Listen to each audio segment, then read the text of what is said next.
இன்றைக்கு நம்ம கேலக்ஸி தமிழ் டிவியில திரை விமர்சனம் நிகழ்ச்சியில பாண்டிராஜ் இயக்கத்தில் விஜய் சேதுபதி நடித்து வெளியாகியுள்ள தலைவன் தலைவி திரைப்பட விமர்சனத்தை பார்க்க போறோம். விமர்சனத்தை இறுதி வரை பாருங்க. உங்க கருத்துக்களை கமெண்ட்ல சொல்லுங்க.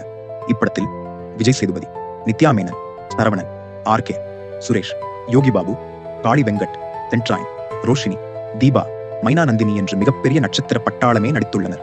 இயக்கம் பாண்டிராஜ், ஒளிப்பதிவு சுகுமார், இசை சந்தோஷ் நாராயணன், படத்தொகுப்பு பிரதீப் இ. ராகவ், தயாரிப்பு சத்யஜோதி பிலிம்ஸ். கதை என்னன்னா, மதுரையில் ஹோட்டல் நடத்தி வரும் விஜய் சேதுபதி தந்தை சரவணன், தாய் தீபா மற்றும் தங்கை தம்பியுடன் வாழ்ந்து வருகிறார். இவருக்கு நித்யா மேனனை பெண் பார்க்கிறார்கள். பார்த்தவுடனே இருவருக்கும் பிடித்து போக திருமணம் செய்து கொள்ள முடிவு செய்கிறார்கள். சில நாட்களில் விஜய் சேதுபதியின் தம்பி மற்றும் தந்தை அனைவரும் ரவுடிகள் என தெரியவர நித்யா மேனன் வீட்டில் இந்த திருமணத்தை நிறுத்த முடிவு செய்கின்றனர். ஆனால் தனது வீட்டை எதிர்த்து விஜய் சேதுபதியை திருமணம் செய்து கொள்கிறார்.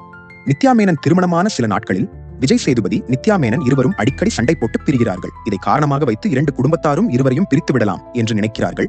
இறுதியில் விஜய் சேதுபதி, நித்யா மேனன் இருவரும் ஒன்று சேர்ந்தார்களா என்பதே படத்தின் கதை. இயக்குனர் பாண்டிராஜ் குடும்பத்தில் நடக்கும் சண்டையை மையமாக வைத்து படத்தை இயக்கியுள்ளார். குறிப்பாக கணவன் மனைவி பிரச்சனை, உறவினர்களால் ஏற்படும் சிக்கல், குழப்பம், காதல், பாசம், குடும்ப உறவுகள் ஆகியவற்றை திரைக்கதை மூலம் நகைச்சுவையாக சொல்லி இருக்கிறார். கணவன் மனைவி இடையே நடக்கும் சண்டைக்கு விவாகரத்து முடிவு கிடையாது என்று சொல்ல முயற்சி செய்து இருக்கிறார். படத்தின் மைனஸ் என்று பார்த்தால், வசனங்களை கத்தி கத்தி பேசுவது கொஞ்சம் நெருடலாக இருந்தாலும் திரைக்கதை மூலம் இப்படத்தை ரசிக்க வைக்கிறார் இயக்குனர்.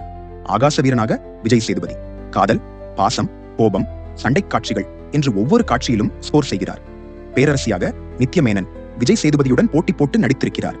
இந்த கதாபாத்திரத்திற்கு வேறு ஒருவரை நினைத்து கூட பார்க்க முடியாதவாறு நான் ஒரு சிறந்த நடிகை என்று நிரூபித்திருக்கிறார்.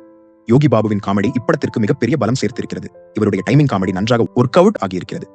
இவர்கள் தவிர சரவணன், செம்பன், வினோத், காளி வெங்கட், ஆர்.கே. சுரேஷ், மைனா நந்தினி, தீபா, ரோஷினி, ஹரிப்பிரியன், தென்ராயன் என படம் முழுக்க அத்தனை கதாபாத்திரங்கள் அனைவரும் தங்களுக்கு கொடுத்த கதாபாத்திரத்தை சிறப்பாக செய்திருக்கிறார்கள். சுகுமாரின் ஒளிப்பதிவு கருப்பசாமி கோயில், ஹோட்டல், கிராமம் என்று தனது ஒளிப்பதிவை சிறப்பாக செய்திருக்கிறார். சந்தோஷ் நாராயணன் இசையில் பாடல்கள் தாளம் போட வைக்கின்றன. பின்னணி இசையை காட்சிகளுக்கு ஏற்றாற் போல் அமைத்து படத்திற்கு சிறப்பு சேர்க்கிறார். மொத்தத்தில் தலைவன் தலைவி படம் குடும்பங்கள் கொண்டாடும் வெற்றி என்று தாராளமாக சொல்லலாம். இயக்குனர் பாண்டிராஜ் அவர்களுக்கு நம்ம வீட்டு பிள்ளை, கடைக்குட்டி சிங்கம் வரிசையில் இன்னொரு வெற்றி படமாக அமைந்துள்ளது.